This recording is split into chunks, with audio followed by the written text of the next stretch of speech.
செங்கல்பட்டு அருகே லாரியை கடத்திய விவகாரத்தில் கைது செய்யப்பட்ட சுபாஷை கீழ்ப்பாக்கம் மனநல மருத்துவமனையில் வைத்து சிகிச்சை அளிக்க செங்கல்பட்டு நீதிமன்றம் உத்தரவிட்டுள்ளது. கூடுதல் தகவல்களை தருகிறார் எமது செய்தியாளர் அற்புதராஜ். அற்புதராஜ், வணக்கம். விவரங்கள் என்ன? வணக்கம். செங்கல்பட்டு அருகே லாரியை கடத்திய விவரம் செங்கல்பட்டு குற்றவியல் நீதிமன்ற சுபாஷ் சுடலைமுத்து ஆஜர். செங்கல்பட்டை அடுத்த பரநூர் சுங்கச்சாவடியில் நேற்று டாரஸ் லாரியை கடத்தி சென்று பாளையங்கோட்டையை சேர்ந்த சுபாஷ் என்ற சுடலை முத்து செங்கல்பட்டு நீதிமன்றத்தில் ஆஜர்படுத்தியுள்ளன.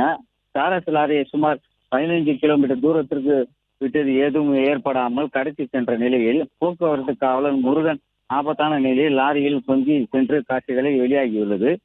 இதன் இடையில் தினந்தோறும் இயக்கி வரும் பேருந்து ஓட்டுநர் சுபாஷ் பணியாற்றி வந்துள்ளார்.